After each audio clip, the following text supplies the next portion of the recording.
सपा सरकार कराती थी। कांवड़ियों पर लाठीचार्ज। मुरादाबाद के मुंडा पांडे के दिल्ली लखनऊ नेशनल हाईवे दलपतपुर दुग्ध संघ की हालत सुधारने के लिए पहुंचे बीजेपी कैबिनेट मंत्री धर्मपाल सिंह विशेष सुविधा मुहैया कराने की बात को दोहराते हुए कहा कि सूबे की 6 बंद पराग फैक्ट्रियों को शीघ्र चालू कराने और अन्य की हालत सुधारने पर भी गौर किया जा रहा है। पराग की संपत्तियों को खुर्द-बुर्द होने बचाने के उपाय किए जाने की बात भी उन्होंने कही। पशुपालन, मुर्गी पालन, सुअर पालन व बकरी पालन पर जोर देते हुए दुग्ध विकास मंत्री ने कहा कि सूबे में 3 करोड़ अंडों की आवश्यकता है, लेकिन 1 करोड़ का उत्पादन होता है। 2 करोड़ अंडे बाहर से मंगाए जाते हैं, लिहाजा मुर्गी पालन पर जोर दिया जा रहा है। अनुदान के साथ कर्ज देने की सुविधा दी गई है। कैबिनेट मंत्री ने दलपतपुर दुग्ध संघ के उत्पादों का भी जिक्र किया। कहा कि दुग्ध संघ के उत्पादों में अब पराग कुल्फी भी शामिल की गई है। इससे आमदनी में इजाफा होगा।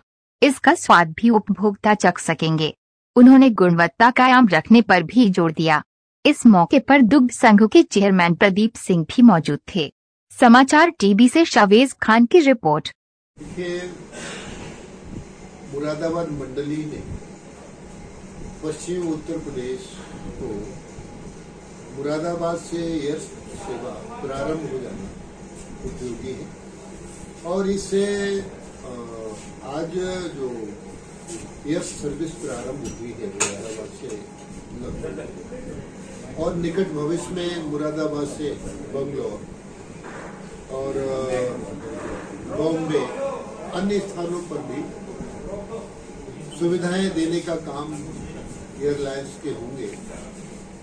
आज की एयरलाइंस की सुविधा से मुरादाबाद का पीतल उद्योग विश्व पटल पर सोने की तरह अपनी आभा बिखरने में सफल होगा और योगी सरकार की 2 प्राथमिकताएं हैं। नंबर 1 विकास, नंबर 2 सुरक्षा। ये सरकार दोनों पर आज उत्तर प्रदेश का सर्वांगीण विकास हो रहा है। सुरक्षा में अब आपको उतना अंतर आना चाहिए।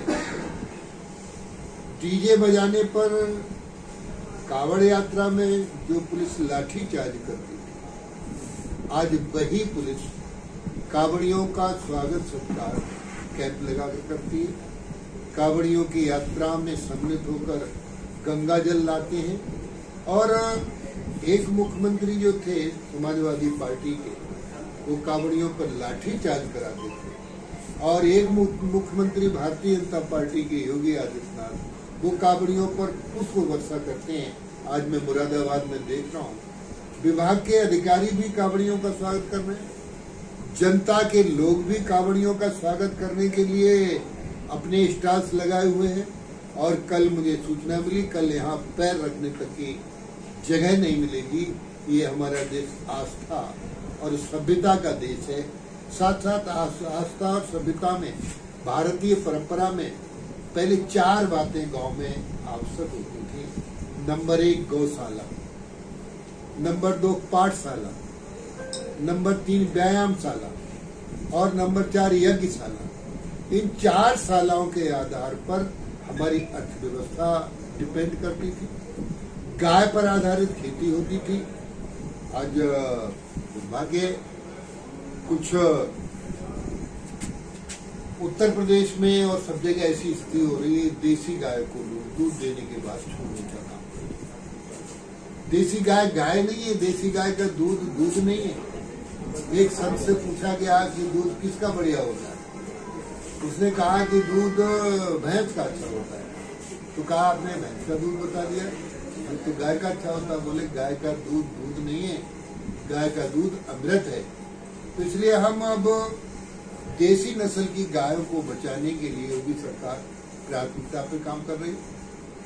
हम देसी गायों के उस बचाने के लिए हम सेक्स सीमन दे रहे हैं, साथ साथ सीमन फ्री देने का भी, दूसरा सीमन फ्री देने का काम कर रहे हैं। जैसे साहिवाल गाय, गिरी गाय, थार पारकर गाय, हरियाणवी गंगा तीरी, इन गायों का सीमन हम फ्री दे रहे हैं। इससे जो बछिया पैदा होगी, जो गाय 1-2 लीटर दूध देती है, दूध की गुणवत्ता वही रहेगी, लेकिन गाय 10 और 12 लीटर तक दूध देगी। सेक्स सीमन में बछिया ही पैदा होगी तो उसी जिस नस्ल की